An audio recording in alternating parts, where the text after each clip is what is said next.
Since their beginnings in 1976 and on up to the present, this Boston band has always maintained a mystique, both in their music and on stage. Never trying to outdo what they've done before, but always succeeding, the Cars have done it again with the release of their latest album, Door to Door. Over the next hour and a half, we'll trace the history of this phenomenal five-piece band through 10 years and 7 albums, as the MZA Radio Network presents The Cars, Up Close.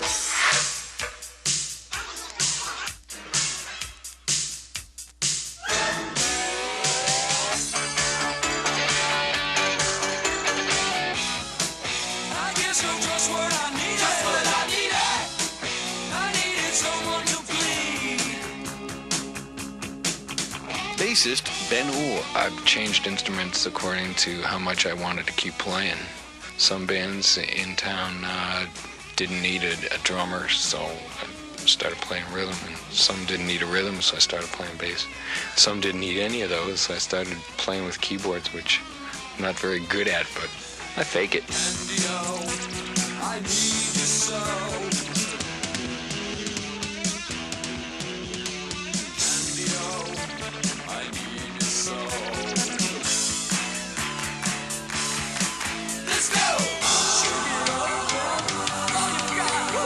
Keyboard player Gregg Hawkes. The least enjoyable part for me, I guess, is taking the thing on the road.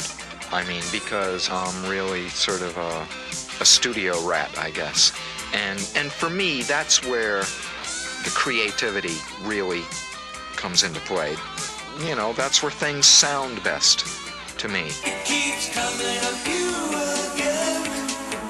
Well, you're never too hard to find. Why don't we go away? I thought you knew the way. Drummer David Robinson. I was in a band sort of just for fun around the time that I met Rick. This was like a punk band called DMZ. I just kind of did that for fun. But the thought of getting like real serious about another band, trying all over again to get it started and go through that, I really didn't want to do that. So it was definitely going to be the last try. Let the good times roll. She's my best friend's girl. She's my best friend's girl. Guitarist Elliot Easton. If you have 10, 15, 20 seconds to say it all, you really don't have time to sort of mess around with filler stuff. It's structured within itself. It has a beginning, a middle, and it hopefully gracefully leads the song back into the vocal. You know, you just want to make a real strong statement, and I try to. Everything you say crosses a plumber. Everything you say. Rick OCASEK on the title of the Cars' latest album, Door to Door. Door to Door was merely a way to say, you know, the Cars have gone through many a door. We're going to go through many a door in life. This is the, you know, either the doors of perception, or we're just going to come knocking, you know, one by one, door to door through America, and like open the door and put the cassette in the old cassette box and turn it up to 10 and walk away. Because it has more to do with, like, there was door-to-door salesmen in the 50s, and there was door-to-door this, and it was just kind of like a way to put it. It could have been strap me in. Then we could have done seatbelt ads. But we did use door-to-door because it also sounds nice with door-to-door tour. Almost sounds French.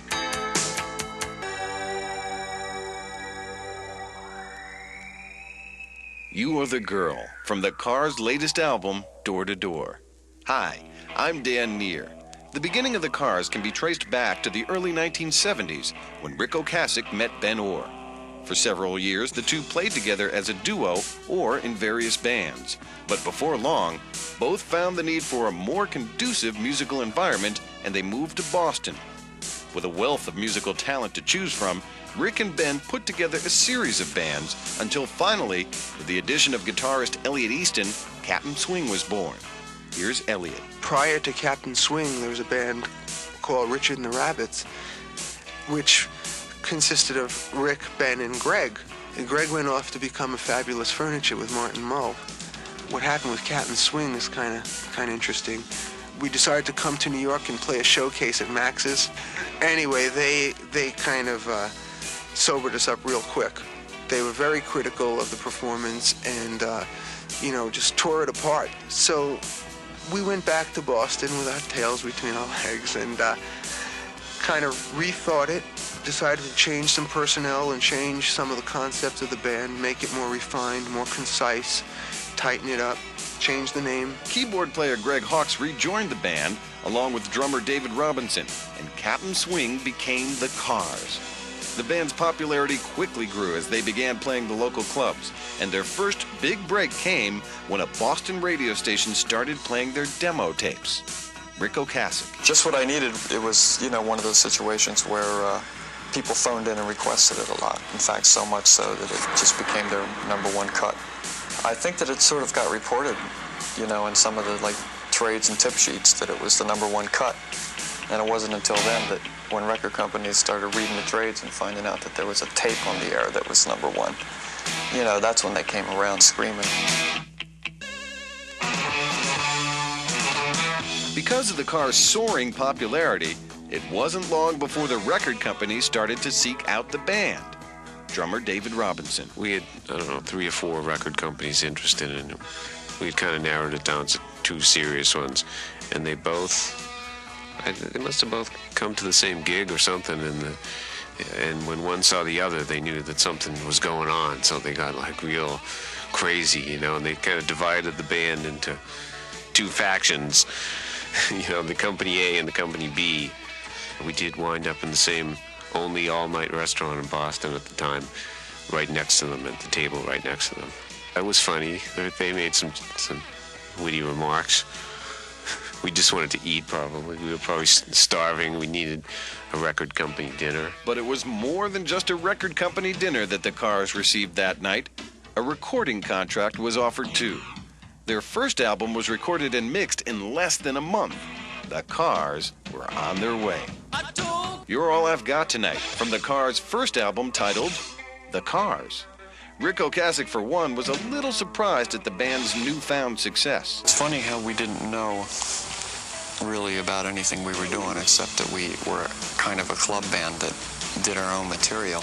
I wanted to make records, but I was never thinking in terms of selling a lot of records to people and stuff. I thought we'd be like a cult band. I was not prepared for the record to take off like that at all. I was happy that it did. And from the Cars' debut album, here's My Best Friend's Girl. The Cars' up-close returns with Rick OCASEK and his philosophy on adjusting to success. For a while, you get used to failing a lot, and you get used to coping with it. It becomes kind of easy. And then all of a sudden, being accepted and selling a lot of records takes a little adjustment. It took me a good 15, 20 minutes. Good Times Roll from the Cars' first album. With that record still on the charts, the band returned to the studio to record their second album, Rick OCASEK. We had a 30 to 40 song club set that we played.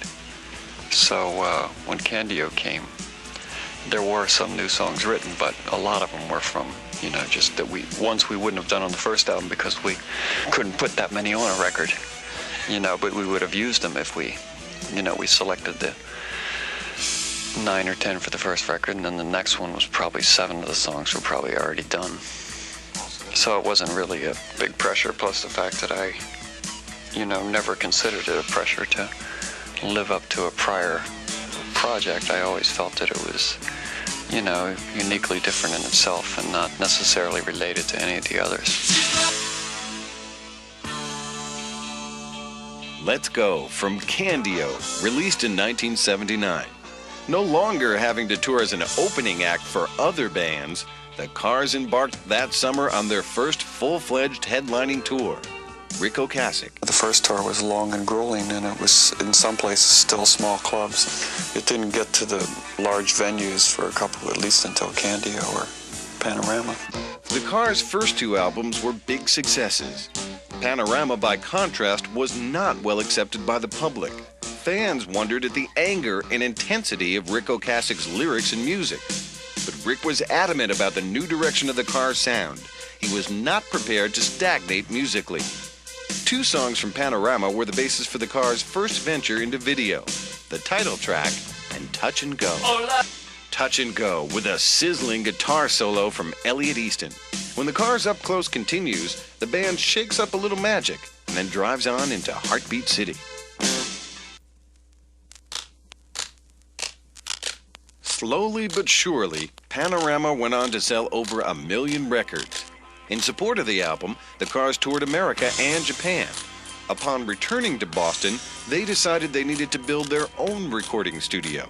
Rick Ocasek. I got tired of coming into, bad studios in Boston and making demo records for the final record that I was going to make and then go somewhere else and re-record it. I would have rather just gone in and recorded it once, I have a studio at home, but it was only 8-track, and Boston didn't have a studio and no place to really make records for other people as well.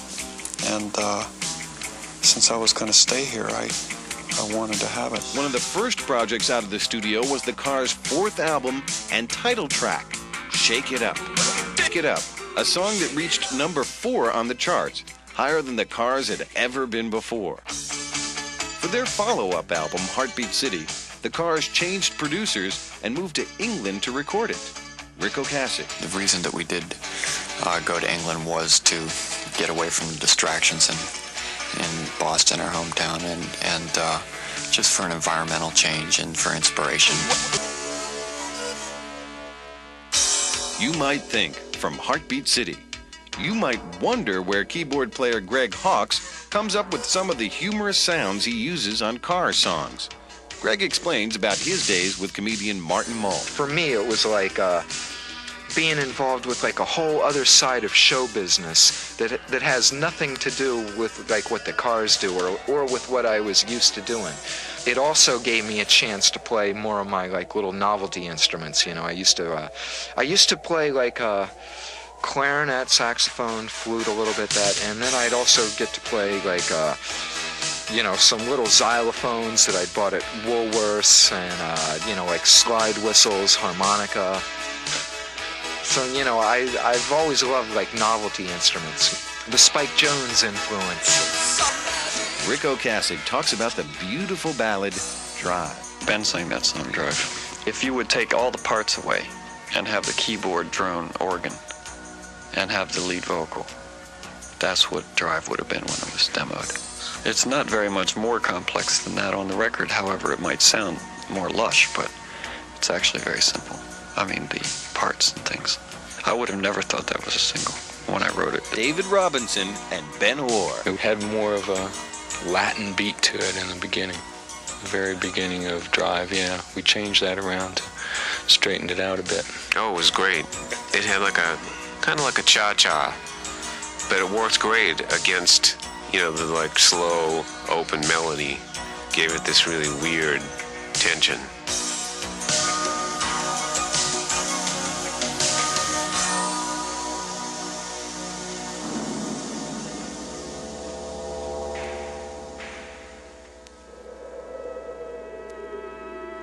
Rick Ocasek. Basically, that song Heartbeat City is about, one who left looking for a better angle on life and returns, to find that there is really nothing better on the other side of the fence. Hi, this is Rick Ocasek. We're leaving Heartbeat City and drop you off door to door when we come back for more of the Cars. Up close.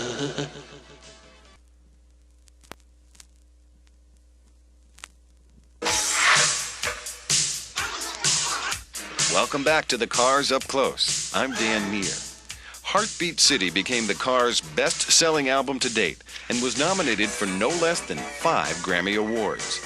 It also introduced a new standard in music video production as the Cars and You Might Think copped the Video of the Year award from MTV. In 1985, a Greatest Hits compilation was released. It contained one new song, Tonight She Comes. Rick Ocasek. The record company wanted a new track for the Greatest Hits album, and I was in the middle of recording my solo album, and it was one of the songs that I didn't use in the solo album at that point, and we just did that single. I was in a studio upstairs doing the one record, and then we had another one going downstairs at the same time. That was like a one-off single that we just like all came together and did, and it was quite fun to go in and just do it like that, you know. And I liked the video for that one because it was crazy. Following Heartbeat City, the members of the Cars took time off to work on their own projects. David Robinson worked with local bands, while Ben and Rick released solo albums. They reunited briefly to perform at Live Aid. Then, in the fall of 1987, the Cars released Door to Door, their most eclectic album to date. Here's Elliot Easton. Jokingly, this album at various times in the studio was referred to as like our Rubber Soul, because there is like, with everything you say, there's almost like a country rock vibe, and then you have like Double Trouble, which is real heavy. There's real, gorgeous, lush ballads, and then at the other end of the spectrum, there's the title track, Door to Door, which is like hardcore. You hope to make a record that has some depth to it and will reward repeated listenings instead of just being able to completely nail it on the first listening. Me in from Door to Door. Don't go away, the Cars will do that for you when we come back with more of the Cars up close.